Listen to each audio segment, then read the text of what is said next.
นางเบยเขาอยู่พี่น้องเลยเป็นอะไรอันรสชาติกับเฮ็ดกับหยังเจ้าตัวไรแซ่บกว่ากันบ่ยิบนี่เลยแซ่บ แซ่บบ่ฮู้จักแน่แซ่บอยู่เจ้ากันเนาะบ่ไล่เงินนี่ไปซื้อกินอยู่บ่นี่ซื้อกินอยู่ว่านี่ก็ไปซื้อเดี๋ยวว่าชื่อปิ้งไก่ซื้ออยู่ไสอยู่ห่างหันบ่คำนี่เราคือบ่พ่อเจ้าซะพ่อบ่ต้องเสียงว่านี่เขาก็อยู่ดิอ๋อเจ้าไปข้างนอกขายเฮ็ดก็ซื้อมาขายเฮ็ดแล้วมันซื้อในกินเลยแม่ว่าไปหาเฮ็ดว่ากินเรื่อยแล้วไปหาไปเปลี่ยนแนวกินเนาะพี่น้องเนาะกำลังกินข้าว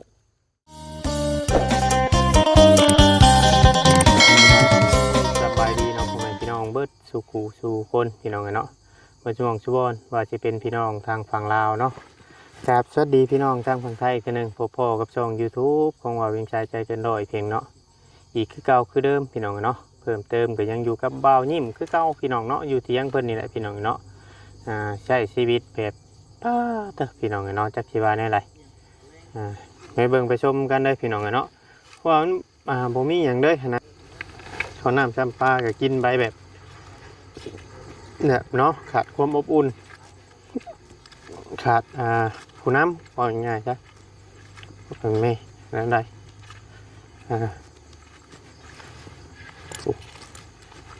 สบายดีทั้งบ่คำบ่ยิ้มเลยเอากินตอนมันร้อนๆนะข้าวไปจะกินตอนมันเย็นฮะบ่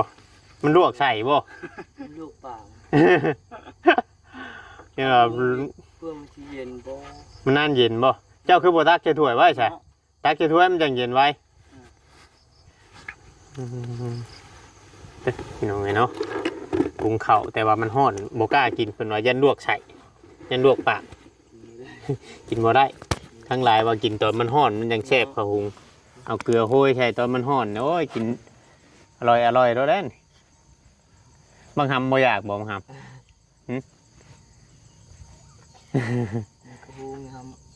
มักกินแกงหน่อไม้แกงหน่อไม้มันว่าบ่มีกอหน่อไม้ชาแถวนี่เนาะมีกอหน่อไม้ยังว่าเจ้าแกงหน่อไม้ให้เบิ่งแกงมันมีเครื่องครบเลยกินเบื่อไว้กินเลยบ่อยากไว้กินไปเถอะว่าทำเครื่องครบนี้มีหยังแน่เอาแกงหน่อไม้บ่แกงเป็นมีจะเป็นนัวพ่อฉันแล้วกินนี่มันจะได้นัวเนี่ยแกงไม่ได้ใส่เป็นนัวเลยบ่ปลานัวธรรมชาติเนาะสมมติว่าแกงหน่อไม้นี่เอาแบบว่าซื้อเฮ็ดหูหนูมาผักทองมาเนาะยอดมึงมึงยังเนาะยอดบวบมึงยังมาแล้วก็เอายานางมายังมาปนกันนะให้บ่ยิ้มกินเนี่ยเจ้าว่าเราว่าแซ่บกว่าฮอดลาบงัวพุ่นมาจังเนาะบ่ผู้เขาแน่เบิ่งโอ้ทุกที่แซ่บอยู่เบิ่งที่ชั้นนะต้องไปชิมนะอ๋อรสชาติเลยจางเกลือผู้ใดเขาเคยกินเนาะใส่เกลือน้อยบ่บ่ได้กินอย่างยานางก็ใช้เป็นใบหมกบวบเนาะชดไปเลยช่างชนน้ำมันละใส่เกลือลายบ่เจ้าชิมกับเพื่อว่าจางเกลือที่ใช้ยังมันใช้น้ำลายกับไม่ได้ยินยังเลยครับถ้ามือชนน้ำมาละจางเงี้ยว่ะใช้เผ็ดลายกับนี่จะกินเผ็ดนะกินแล้วมันก็ไหวเอาวะกินยังว่ารสชาติกินบ่เข้าปากแกงเฮ็ดมื้อนั้นได้ใช่เป็นได้สดโกโก้กับมันคือกันเนี่ยเบิ่งแล้วกินคือแซ่บดูสิเนาะกินให้มันแน่นน้ำท้องบ่ตอนหิวตอนอยากได้กินเลยกินตอนไม่อยากก็กินไม่ลงคนลงมิดบ่ตกเลยเพราะง่ายว่ากินให้มันแน่นให้มันอยู่ในท้องเนาะกินให้มันแน่นให้มันอยู่ในท้องแบบพออยู่ไร่ว่าง่ายใช่ทำบ่กินบั่นแห้งอันนั้นตามมันมีกันฝนตกไปตามคีมิพี่น้องเลยฝนใหญ่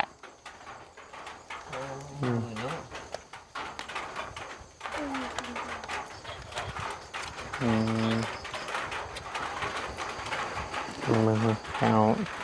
ถุงนั้นออกมาก่อน เนี่ย เพราะมันจะเปียกอะนะกองไม้พี่น้องเนาะ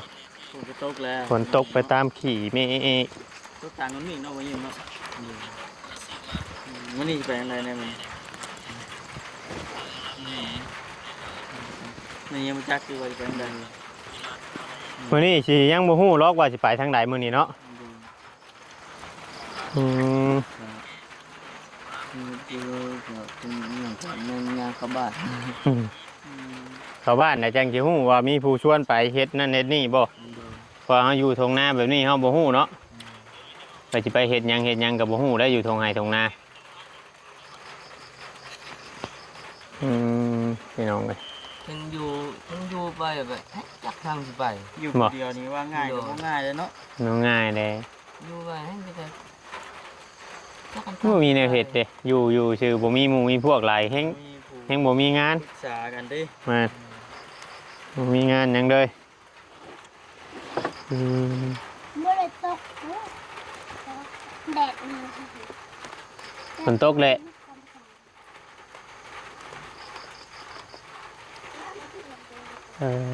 พี่น้องเลยเนาะเอาเนี่ยไรโตตอนนี้บ้านกินข้าวกินข้าวนะมันเย็นเลยได้ฮะไปเงี่ยงหูพังบอกเขาตักแค่เบิ่งว่าห้องบ่อยากชุกปานใดครับมันบ่อยากชุกมันข้าวเหนียวมันเป็นแบบนี้ได้หุงข้าวเหนียว มันยิ้มเลยข้างในอายมันออก อืม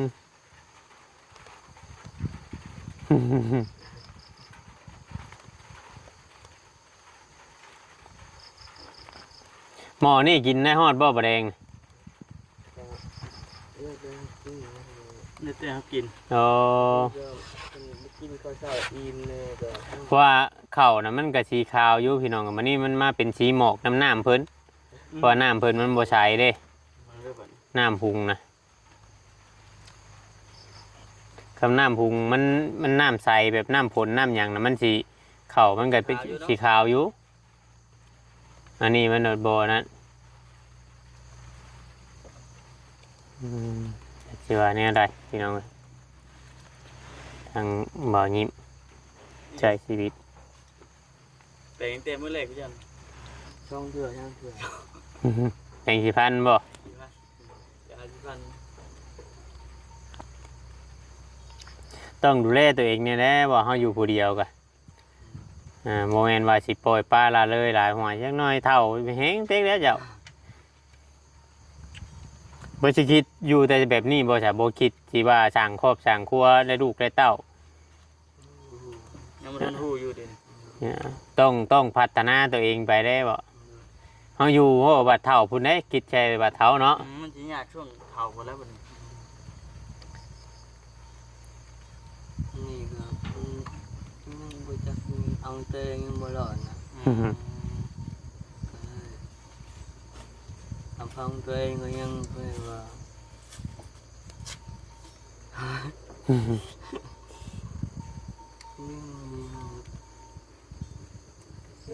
เอาไปจัก งัวอยากมือแม่นบ่มันไปหากินซั่นแหละงัว อยู่ได้เนาะเอาอยู่บ่ได้ เคยคิดใดๆกับตัวเองเคยคิดแบบใด โอ้ยย้อนมาเฮียงละ ก็คือเพื่อว่าเฮาก็คือว่าทำคือว่าเฮ็ด เสียงเพิ่นบ่ ก็เฮ็ดไปตลอดก็ยัง ตกอยู่ทางบ้านพุ่นเนาะแถวทาง กินเมื่อยเฮ็ดก็ยังบ่ได้หยัง เมื่อยเฮ็ดแล้วก็เบียกนี่บ่ โดน แม่นบ่เจ้าบ่จักเก็บเงินมาจัก โอ้เฮ็ดก็พอจะได้ซื้อนี่พอปานน่ะคือเฮ็ดงานก็ช่วงดำนานี่ก็ได้เงินไป7-800,000พุ่นเด้อ แม่น่ะดีว่าที่ว่าคนหลักไป ได้เงินไป7-800,000เลยเฮ็ดงานน่ะช่วงแล้วดำนานี่ก็ไปซื้อกินกันละมื้อซื้อกินก็จนไปหอนนะ เบิด โด อืม ชื่อแต่ละมือชื่อไม่ชื่อมันบ่อยากอิ่มมาได้ว่านี่นะ ว่าง่ายๆว่าตอนเฮ็ดแล้วบัดถึกช่วงบ่ได้เฮ็ด โด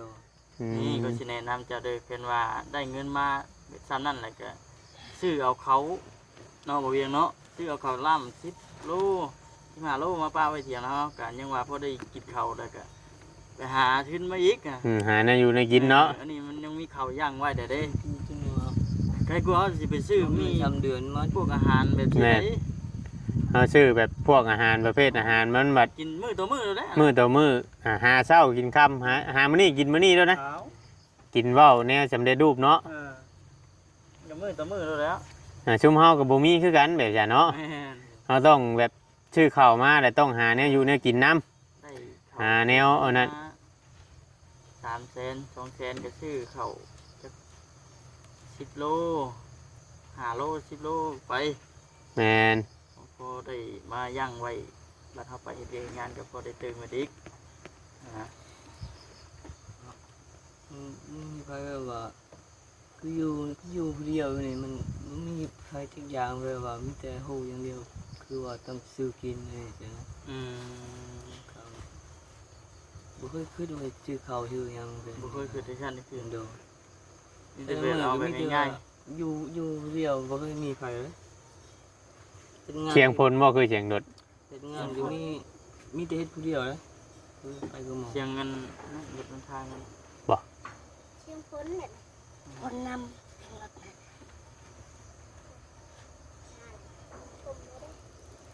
เวียกชุนลาเยอะจังเฮ็ดเวียกชุนเฮ็ดผู้เดียวคือเพิ่นจ้างเรากายังบ่มีแต่ผู้เดียวแล้วบ่ อืม ไปผู้เดียวจนสิ้นเลยเดี๋ยวนี้ยังไปผู้เดียวเฮ็ดไปผู้เดียว อ๋อ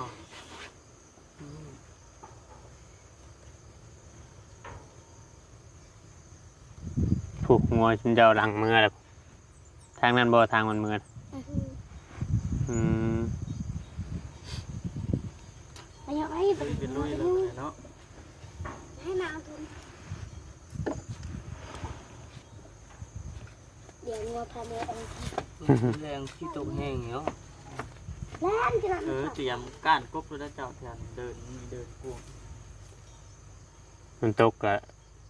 ก้าน บ่เห็นทางกบนี่ มันหญ้าหลายมันหก มันหกมันบ่อยู่กบเนาะ อยู่เจ้าบ่เห็น มันหกเนาะรอยิ้มให้หน้าอย่างมันได้กบปกติแต่ว่าเจ้าบ่ค่อยเห็นไผจะคนเล่นหยังจะได้งัวบ่อ๋อเพิ่นเลี้ยงงัวคือกันอืมงัวคือกันงัวตามเลี้ยงงัวตามตรงไหนตรงนะพี่น้องเสียงรถเนาะข้อยคิดว่าเสียงพล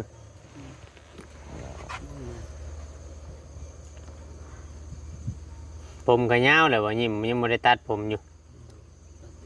FC เพิ่นก็คอมเมนต์เข้ามา เนาะให้ตัดผมให้เรามันบ่คำตัดเป็นบ่ เป็นอยู่ เจะสิตัดบ่บ่ยิ้ม เรือเราสิพาไปคืนบ่สิงนี่บ่ บ่เฮ็ดได้บ่จงได้ยาวขนาดน้ำยัง3มื้อยาบเทื่อนึงยังสิไปจงผมยาวบ่ได้ได้บ่เข้ามาหาได้น้องบ่คำเนาะ แม่นั่นแหละ FC FC เพิ่นแนะนำผู้รักผู้ใหญ่เพิ่นแนะนำเราต้องเฮ็ดต้องมันปัดมันกวดมันเมียนเครื่องของในเฮือนในชาน ไปมาตัดผมแล้วเราสิตัดเด้อ ตัดบ่คำบ่คำตัดให้ ถ้าเฮ็ดเวียกเพื่อตัดทีเดียว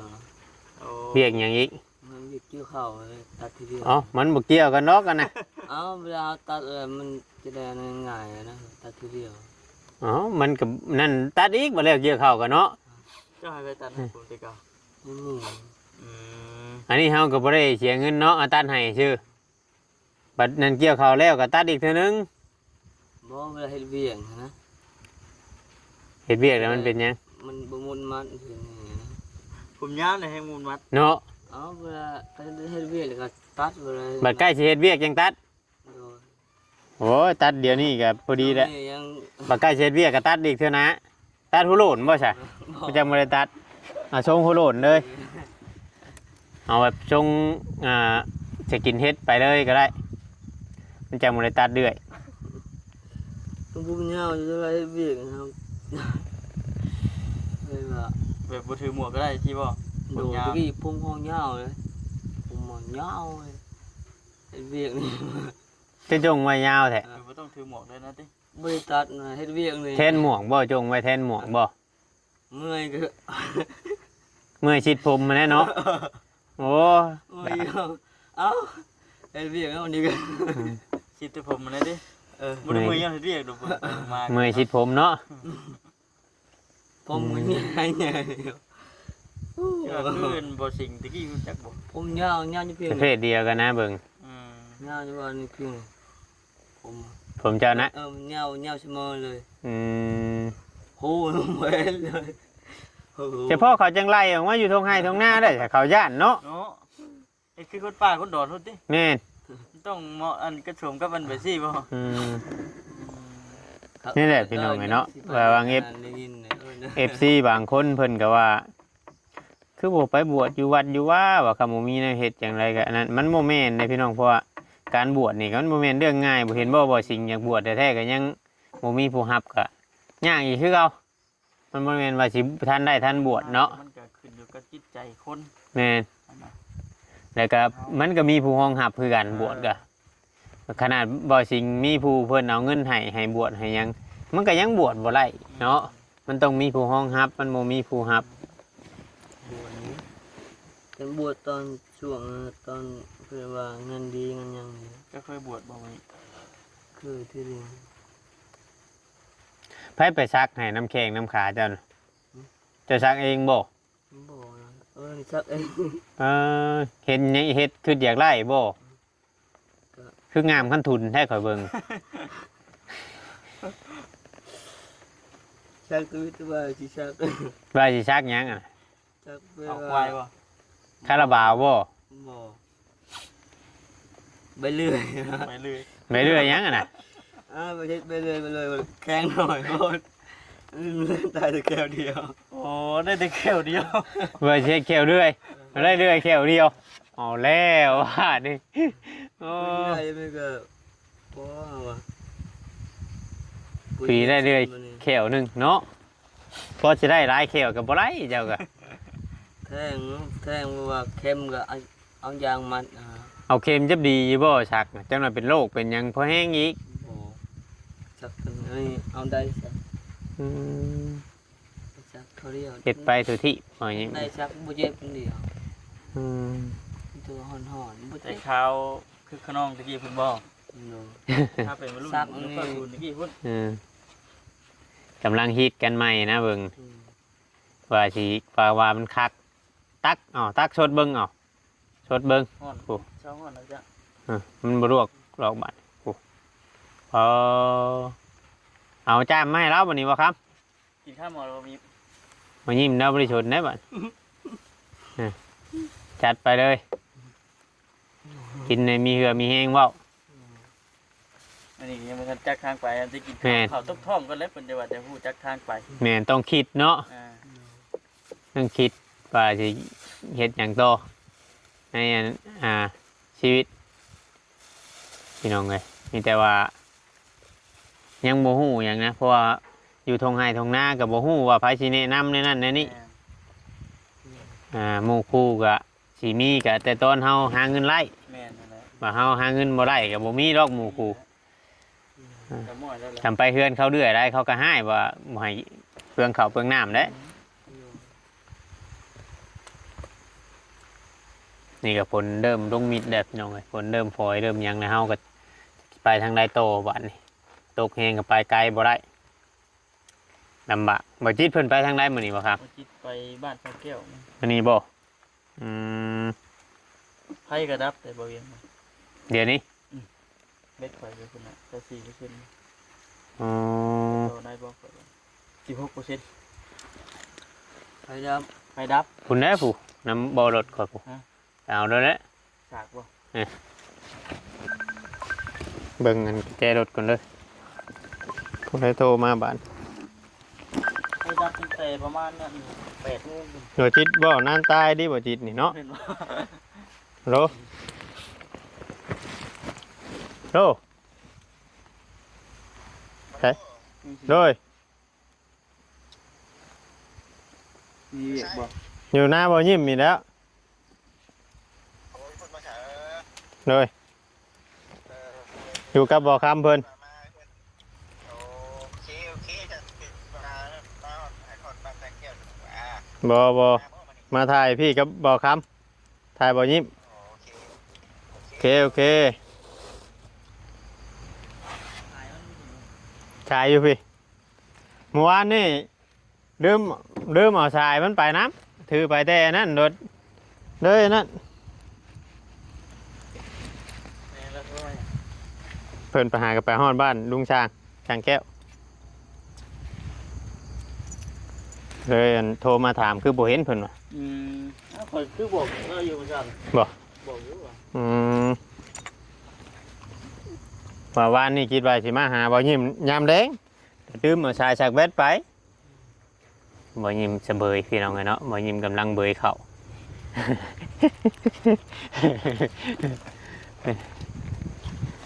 นางเบยเข่าอยู่พี่น้องเลย จะรับกินแล้วปาก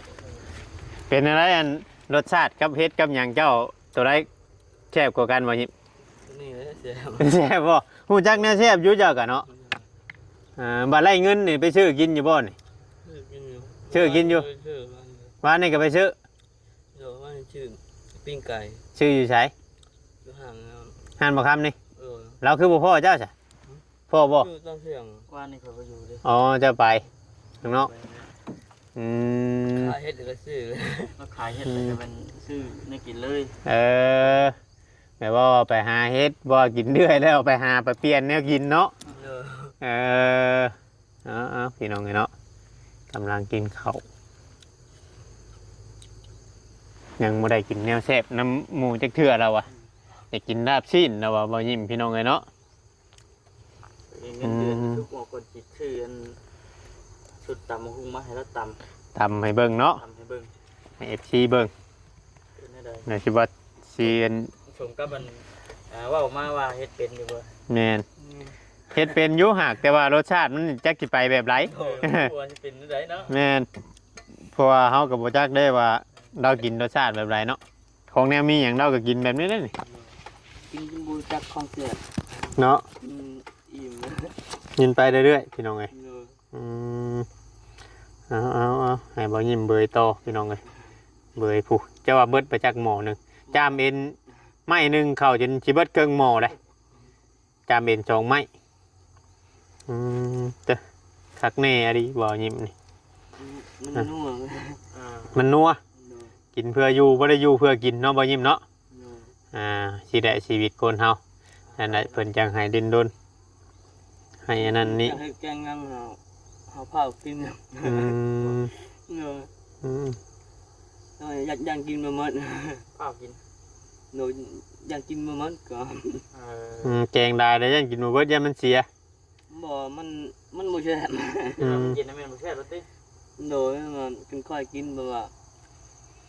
รสชาติมันก็มันนัวมาอย่างนึงก็ อืม แต่มัน อืม ว่าก็ พี่น้องให้บ่ยิ้มกินเขาคลิปนี้สิประมาณนี้แหละผิดพลาดต้องกลับขอโทษขออภัยละลายอยู่ดีมีแห้งเบัดสุขุสุคนทางฝั่งลาวฝั่งไทยหรือว่าทางต่างประเทศพี่น้องไงเนาะสบายดีพี่น้องไงเนาะ